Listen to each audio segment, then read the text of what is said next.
The night had already decided to be uneventful, which was exactly how he preferred it.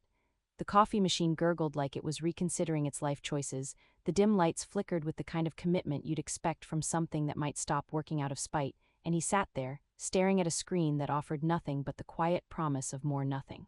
It was peaceful in the way that only a profoundly boring life could be. Then the sky made a sound, not thunder, not anything that belonged to weather, gravity, or basic common sense. It was sharper, like reality itself had tripped over something and decided to complain loudly about it. He froze, cup halfway to his mouth, waiting for a second sound that might explain the first. None came. Instead, there was a distant, heavy impact that traveled through the ground, subtle but undeniable, as if something large had just introduced itself to the planet without asking permission. He blinked once, slowly. "No," he said to the empty room, as if refusing the situation might cancel it. "Absolutely not." The forest behind his house, which had previously existed solely as a backdrop for mild existential dread and occasional bird noises, suddenly felt like it had secrets. Dangerous ones, the kind that would, statistically speaking, lead to regret. He stayed in his chair for a full minute, which he considered a heroic effort at self-preservation.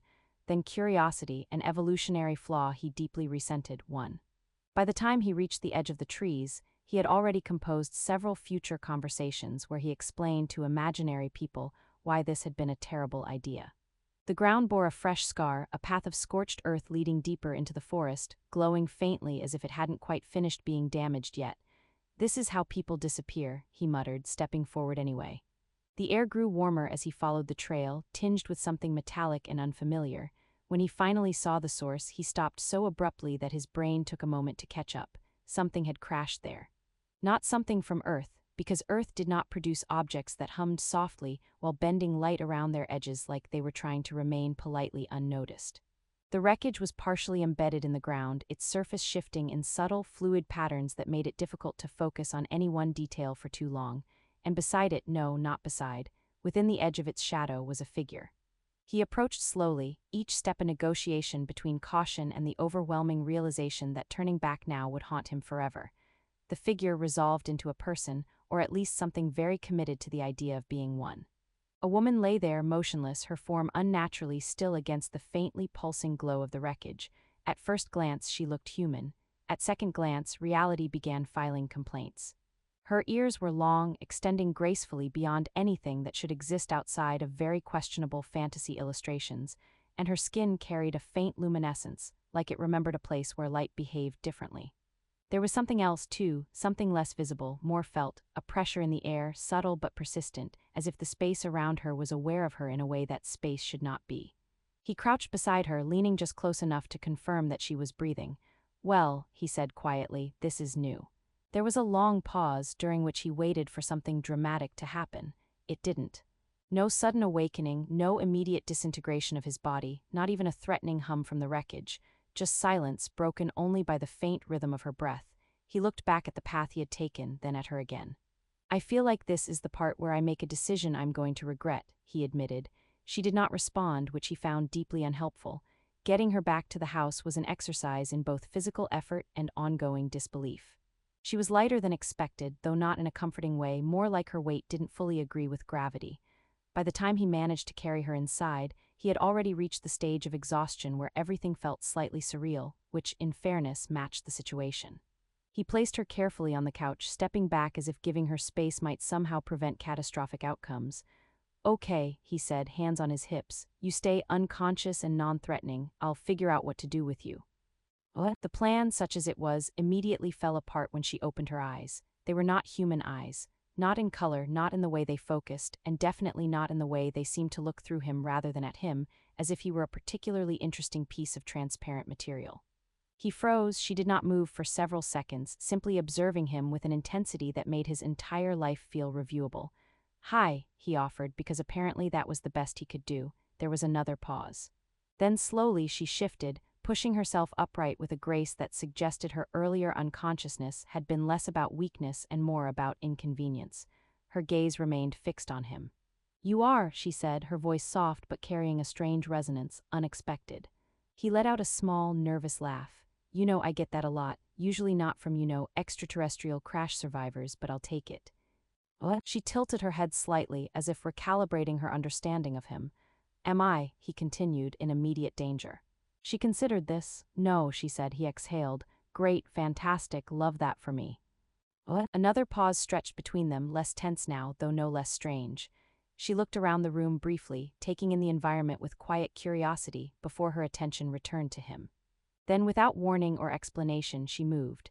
He barely had time to process the motion before she was closer, then closer still, and then, somehow, she had settled herself against him, her head resting lightly against his lap as if it were the most logical place in the universe to be. He stared down at her. I'm sorry, he said slowly. Did we skip several steps in the not being terrifying process? She did not answer. Instead, her eyes closed, her body relaxing in a way that suggested complete trust or complete disregard for his ability to harm her, and a soft sound filled the room. A purring sound, he blinked. The sound continued, steady and gentle, vibrating faintly against him. Well, he whispered after a long moment, that's not ominous at all. What? He sat there, unmoving, as the most inexplicable being he had ever encountered made herself comfortable on his lap like a particularly dangerous house cat. I'm going to assume this is a good sign, he added quietly. The purring deepened slightly as if in response. Right, he said. Good, excellent. I've accidentally adopted something from space. That seems manageable. He leaned back carefully, staring at the ceiling as the reality of his situation settled in. Somewhere very far away, something had gone very, very wrong, and somehow, impossibly, it was now sleeping on his lap. He did not move for what felt like an unreasonable amount of time, which was impressive considering there was an alien woman on his lap making a sound that belonged exclusively to content housecats in deeply confusing situations. His legs had already started negotiating their resignation, sending subtle warnings that circulation was more of a suggestion than a guarantee at this point.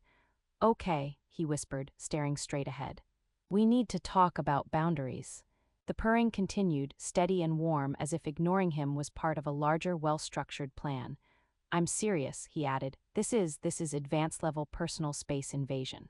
Nothing. He glanced down cautiously. She had not moved.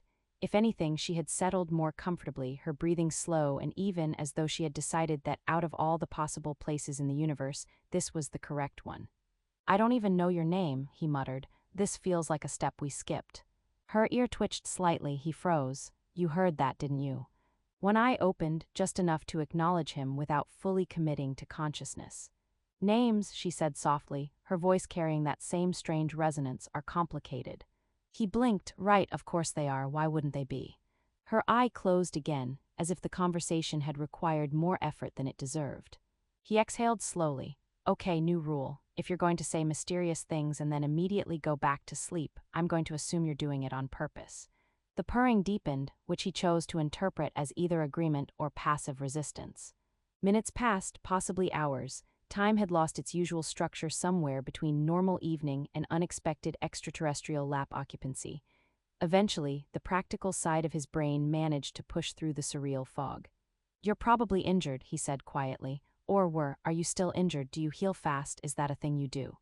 No response. He leaned slightly, trying to assess without disturbing her, which was significantly harder than it sounded given that she appeared to have an advanced understanding of balance and an alarming commitment to staying exactly where she was. Because if you're not injured, he continued, then I have to ask why you crashed in the first place, and I'm not sure I'm emotionally prepared for that answer. Her eyes opened again, both this time. For silence, she said. He frowned. I'm sorry, what? She shifted slightly, just enough to look up at him, her gaze clearer now, more focused. I came, she said slowly, where the noise would not follow. What? He glanced around his small, unimpressive home, taking in the flickering light, the aging furniture, the general lack of anything remotely important. You picked this place, he said, for silence. Yes. He let out a short laugh. You know what? I'm not even offended. That tracks. This is exactly the kind of place the universe forgets exists. Her gaze lingered on him for a moment longer, then softened, as if she had reached some internal conclusion that did not require his input. You are quiet, she added. He blinked again. I don't know how to respond to that. It is rare. Well, he said, shifting slightly, I've been practicing my whole life, so I'm glad it's finally paying off. What? The corner of her mouth moved, just barely. Not quite a smile, but something close enough to make him question whether he had imagined it. Then her expression stilled. Her head tilted slightly, her focus shifting, not to him but to something else, something distant. The purring stopped. The sudden absence of it was louder than the sound itself. He felt it before he understood it, a subtle change in the air, a tension that had not been there before. She sat up in one smooth motion, no trace of the earlier softness remaining. "What?" he asked, instinctively lowering his voice. "What is it?" She did not answer immediately. "They found me," she said at last. He stared at her. "Who is they, and how concerned should I be on a scale of 1 to I should have stayed home and ignored the mysterious crash in the woods?" What? Her eyes shifted to him. "You should have stayed home." He let out a weak breath. "Yeah, that feels fair." A faint sound reached them then, not from inside the house, but beyond it. A low, distant hum, barely audible but undeniably present. He turned toward the window. "That's not normal, right?" "No. Good, just checking." The hum grew slightly louder, carrying a vibration that seemed to settle into the walls, into the floor, into the air itself.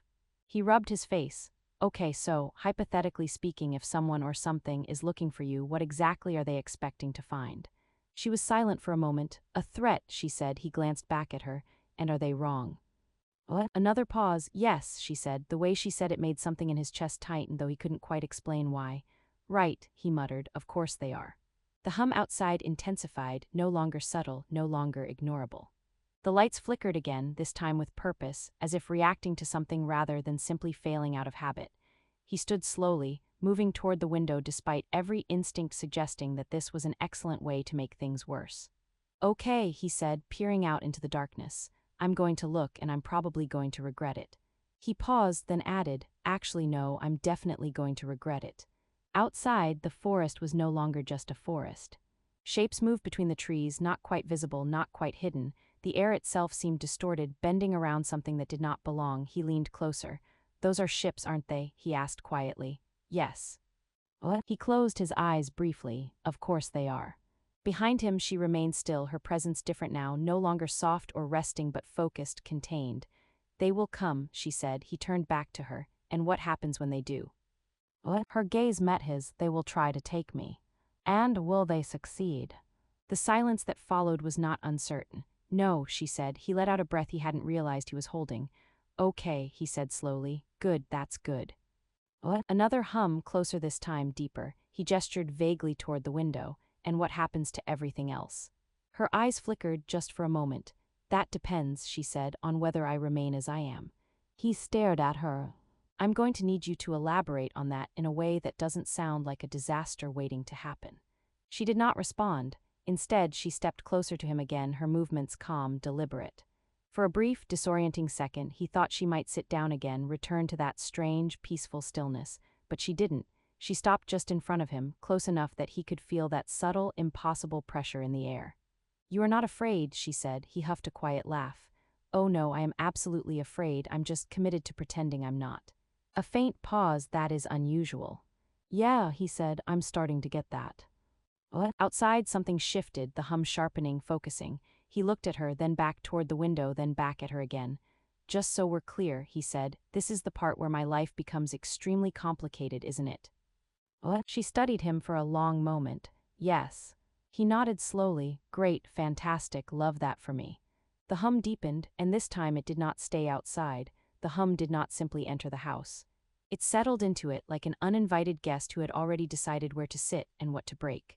The walls trembled faintly, the lights dimmed and brightened with a rhythm that no longer pretended to belong to faulty wiring, and he stood there wondering at what exact point his life had crossed from mildly disappointing into actively catastrophic. "Okay," he said, exhaling slowly. "I assume hiding is not an option." "No," she replied, "running."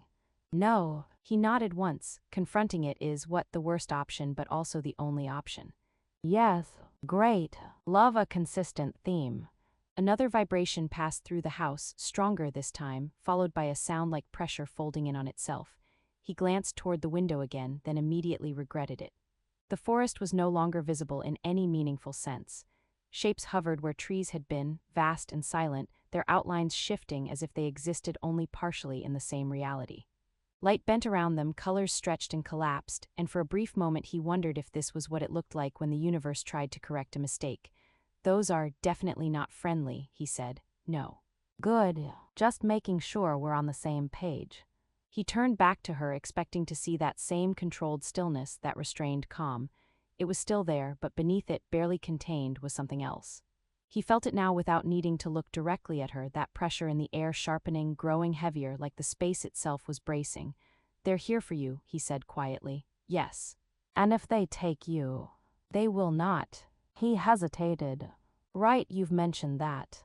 Another pulse of sound, closer now, followed by something new, a voice, not spoken but transmitted, pressing directly into his mind with an authority that did not ask permission. "Surrender." He flinched, grabbing his head instinctively. "Okay, no, absolutely not, that's new, I don't like that." She didn't react to the voice the same way. Her expression remained steady, but her eyes darkened slightly, focus narrowing. "They are impatient," she said. "Yeah, I got that," he muttered, very aggressive customer service energy. The voice returned, sharper this time. "Surrender or be erased," he blinked rapidly. "That feels like an overreaction." "I haven't even done anything yet." Silence followed, but not the comforting kind. He looked at her again, really looked this time, past the calm, past the strange familiarity of her presence. There was something vast there, something that did not fit inside the shape she wore so easily, something that made the ships outside feel smaller despite their size. "You could destroy them," he said. It wasn't a question. She didn't answer immediately. "Yes," she said at last. He swallowed, "and everything else." A pause, "Yes." He let out a slow breath, nodding slightly. "Okay, so that's bad." What? Another vibration shook the house, stronger now, the air itself beginning to fracture in subtle, impossible ways. "They will not stop," she said. "I figured. They will continue until I respond." What? He ran a hand through his hair, pacing once, twice, then stopping in front of her again. "Then don't respond like they expect," he said. She studied him. "That is not simple." "No," he agreed, "it's not, but neither is this." He gestured vaguely between them. "And you're doing that just fine." Another pulse from outside, this time accompanied by a visible distortion that cracked through the window like a ripple in glass. Time was running out. "You came here for silence," he continued, "for something different, so maybe you don't have to be what they think you are." Her gaze held his, searching, measuring. "They will not understand." He gave a small, tired smile. "Yeah. People rarely do." A beat passed, then another. The pressure in the room peaked, the air trembling with something on the edge of release. Outside, the voice returned, final, absolute. Now, everything seemed to pause. He realized distantly that he was afraid, not in the distant, abstract way he had been before, but sharply, clearly, with full awareness of how small he was in comparison to everything happening. And yet, he didn't step back. "Well," he said quietly, "this is the part where I do something incredibly stupid, isn't it?" She did not answer. He took a breath anyway. "Hey," he said, softer now, meeting her eyes, "stay." It was a simple word. Ridiculously simple, considering the scale of everything pressing in around them. For a moment, nothing happened. Then the pressure shifted, not outward, not explosive. Inward, she closed her eyes. The vast, terrifying presence he had only just begun to understand did not vanish, but it changed.